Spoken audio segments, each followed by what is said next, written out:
Hey guys, in this video we're going to be talking about a solving method called Roux. If you've been getting bored with CFOP, beginner's method, maybe you want to transition to something a little different just because you feel like you're stuck or you just want to try something new, we're going to do that today. The first step in Roux is kind of like F2L and CFOP, except we're going to not care about these two blocks. Any two opposite blocks we can ignore and just F2L. The next part of the procedure is going to be getting your corners in the right position and solved. After that, we're going to get every single edge piece remaining, the 4 on top and the 2 on bottom, with either yellow up or white up. We're just going to orient them properly. We're not going to worry about permutating them. Then we're going to move on to getting these side ones fully solved. So the only ones we won't have potentially solved are the 4 edge pieces in the middle, and then we finish it off. Now, this video is geared towards anyone who has solved a cube before, and I say that because I'm really not going to teach you anything about F2L pairing in this sense. If you can get it like this, I can probably show you how to solve it with a Roux. And I didn't want to look up any algorithms on how Roux is done, so this is my take on it after teaching myself CFOP. So here we go, guys. So the first major step on Roux is to make sure that you get all of the corner pieces on the top in the right spot and orient it properly upward. So if you already know 2-look OLL, 2-look PLL, you can do this pretty easily. I don't need to explain it to you, but if you're a beginner and you don't know how to do it at all, I suggest that you get one block in the correct spot. That's in the correct spot. Red, blue, red, blue. Is this one in the correct spot? No. Is this one in the correct spot? No. Is this one in the correct spot? No. And put the one that's in the correct spot closest to you right here. And we're going to run sexy move 3 times with our right hand and sexy move 3 times with our left hand. Let's see what happens. 1, 2, 3. 1, 2, 3. So this one stayed in the same spot, and look what happened. These 3 blocks cycled. Now you may have to run it one more time after this, but you may not have to. Take a look. That one's in the correct spot, that one's in the correct spot, and that one's in the correct spot. From here, what you can do is you can run this move called soon. You keep the yellow block in the corner, just keep one in the corner, and you go up, over, down, over, up, 2 more times, over and back down. This will reorient your corners, but if it's like, I'll just keep running it to show you what happens. Up, over, down, over, up, over, down. So what if you like this? Is it going to put it in the correct position? Let's find out.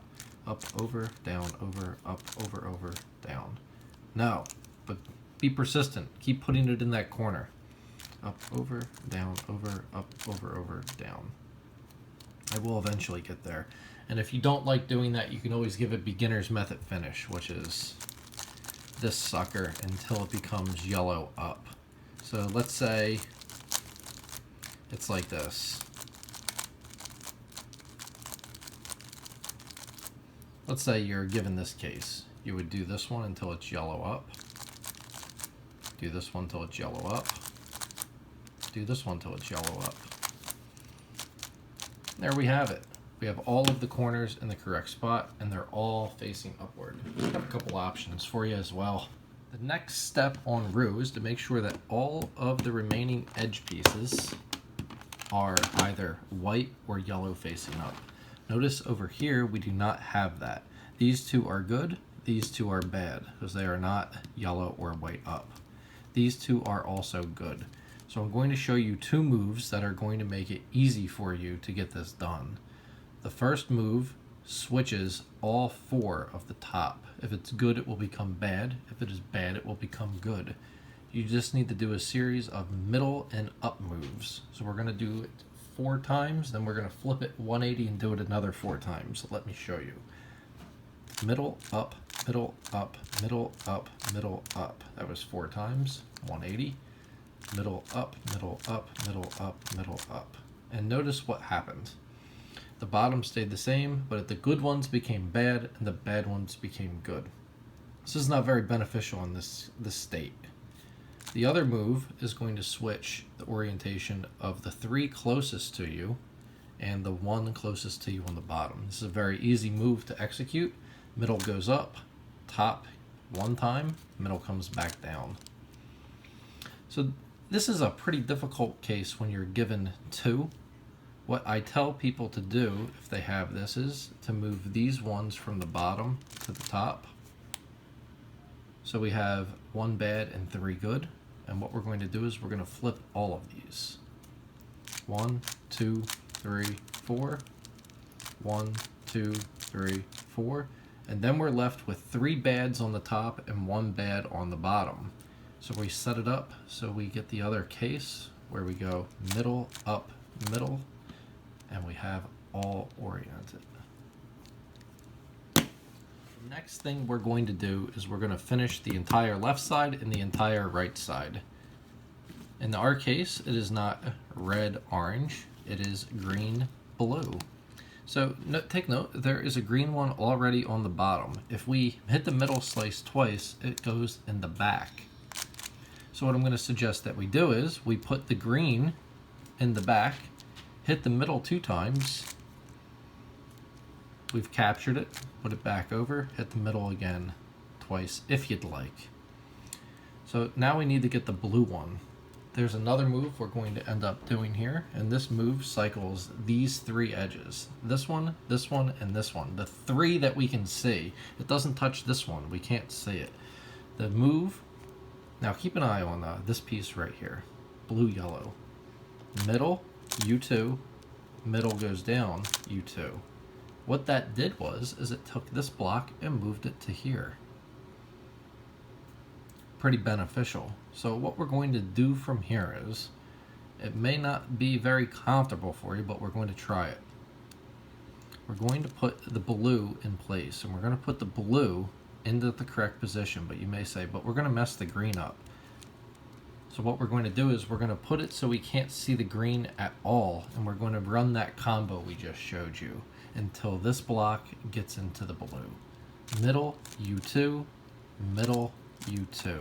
Didn't get it. Middle, U2, middle, U2. And we've captured it. Put it back on the side, and now we are on to the last step for Roux. That's right. We're going to get a solved cube from here without doing anything too crazy, in my opinion. So, are any of these already solved? This one's already solved. We're going to put that one in the back so we can't see it. And remember, we're going to run that move and it just cycles these 3. Middle, U2, middle, U2. It's not solved yet. Middle, U2, middle, U2. And we have a solved cube. I think the end of Roux is very easy. I think it's a lot of fun if you're a CFOP solver and you just need to break things up a bit. I suggest if you're sticking with CFOP, become color neutral. Maybe learn an OLL every day, a PLL every day, a new finger trick every day, and use it a lot. Even if you don't need to, just get used to using it. But if you just want another way to, like, I don't know, break the monotony of doing the same thing over and over and over again, learn other ways of solving. Sometimes you can even implement other ways of solving in to what you already know. I hope you guys enjoyed the video. If you can use 2-look OLL and 2-look PLL to help you in Roux, by all means, do it. Don't use these combos that I showed you unless you find them beneficial. Have a great night, guys.